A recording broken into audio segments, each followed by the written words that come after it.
Okay, Numbers 32, we're starting to get into this division of inheritance, how they're dividing up this land among the different tribes. So they're getting up there, getting ready to start setting up their inheritance. They're not quite there yet, but they're almost ready to go into that land and possess it, basically.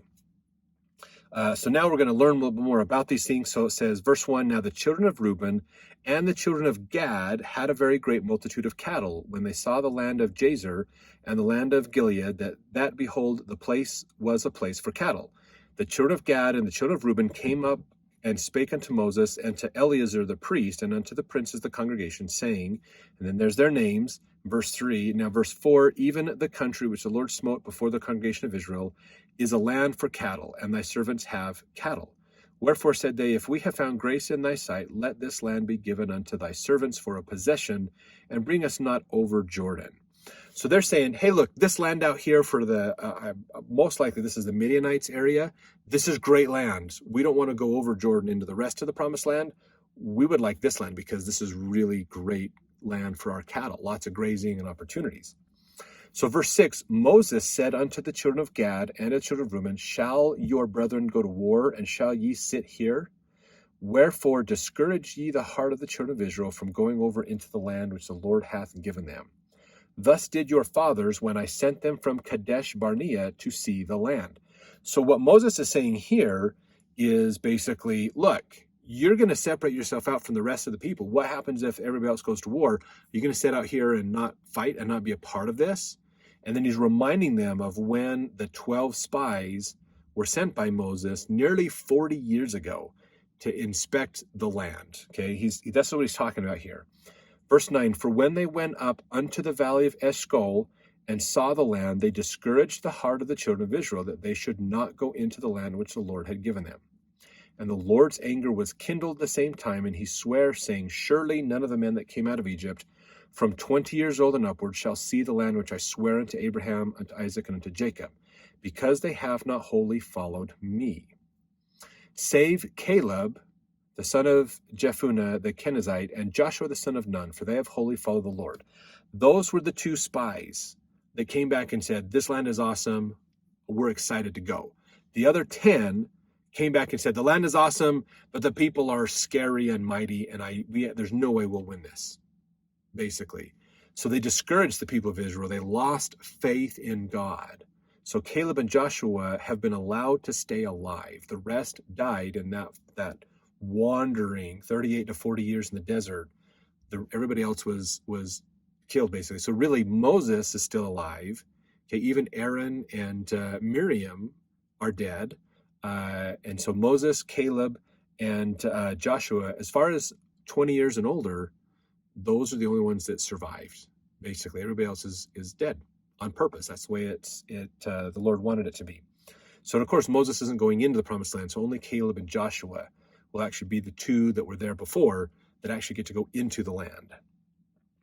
Now, verse 13, and the Lord's anger was kindled against Israel, and he made them wander in the wilderness for 40 years, until all the generation that had done evil in the sight of the Lord was consumed. Behold, ye are risen up in your father's stead, an increase of sinful men, to augment yet the fierce anger of the Lord toward Israel. For if ye turn away from after him, he will yet again leave them in the wilderness, and ye shall destroy all this people. And they came near unto him and said, we will build sheepfolds here for our cattle, cities for our little ones. But we ourselves will go ready armed before the children of Israel, until we have brought them unto their place, and our little ones shall dwell in the fenced cities because of the inhabitants of the land. We will not return unto our houses until the children of Israel have inherited every man his inheritance. For we will not inherit with them on yonder side Jordan or forward, because our inheritance is fallen to us on this side Jordan eastward.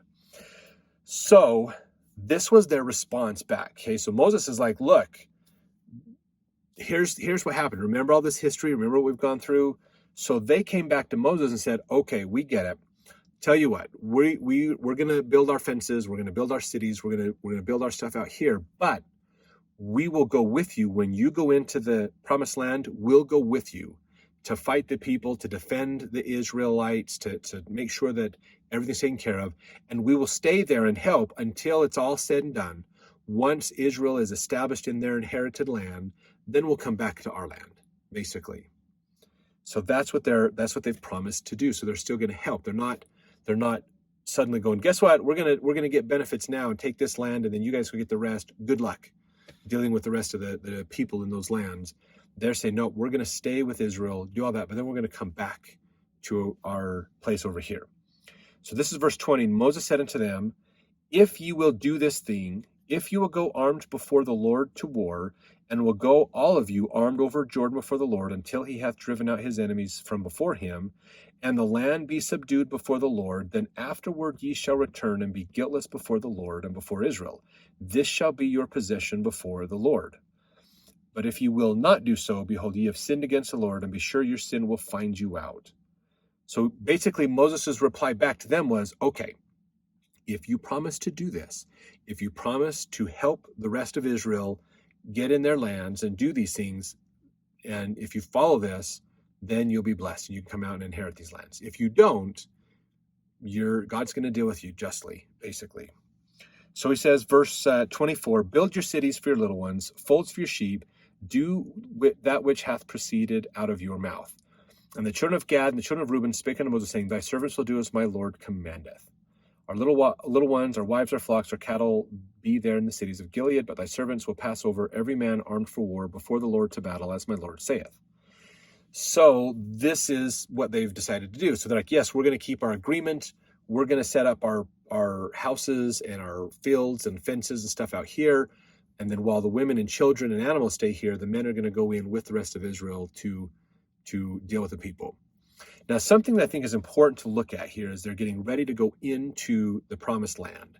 We need to realize that when they were approaching the promised land the first time, God told them, if you guys are going to follow me, I will drive the people out.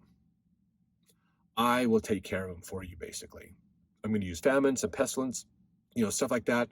We're going to clear them out for you. You don't have to worry about that.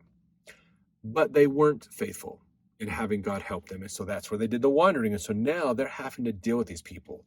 These tribes have had 40 years to have more children, have more people come to their lands, build their lands bigger and better, and have a better population. So now the deal is they're going to have to drive some of these people out. Mainly because if you notice, it's not the children of Israel attacking. They're not the aggressors. They're defenders, basically. They may have to switch over as they get into the promised land because God has given that land to them, and now they've got squatters, in essence, in it. Not that they think they're squatters, but that's just historically that's how it's worked out. So let's see how this plays out here as we continue on. Verse 28, so concerning them, Moses commanded Eleazar the priest and Joshua the son of Nun and the chief fathers of the tribes of the children of Israel.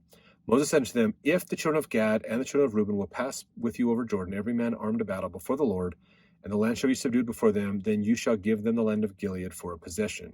If they will not pass over with you armed, they shall have possessions among you in the land of Canaan. And the children of Gad and Reuben answered, saying, as the Lord hath said unto thy servants, so will we do. We will pass over armed before the Lord in the land of Canaan, that the possession of our inheritance on this side of Jordan may be ours. So this is Moses now bringing it to Joshua, bringing it to Eleazar the priest and the princes, the leaders of the tribes, going, here's what they've decided to do. Here's how it's going to work, basically. So everybody knows this. So verse 33, Moses gave unto them, even the children of Gad and the children of Reuben, and unto the half the tribe of Manasseh, the son of Joseph, the kingdom of Sihon, king of the Amorites, the kingdom of Og, king of Bashan, the land with the cities thereof in the coasts, even the cities of the country round about. And so then it goes into talking about how they fenced it in and the names of the people and how that worked out to do this. So that's why they got on that part of the land on the other side of Jordan, was because they realized this land is great land for grazing, for our cattle. This is going to be a great place for us to settle. So rather than go into Canaan and settle there, we want to settle out here, basically, and live out in this area. And Moses said, great, so long as you're willing to help the rest of Israel get settled, then you can. So it worked out so far. They've got the promises in place. Let's go to chapter 32 to see the continuation of this story.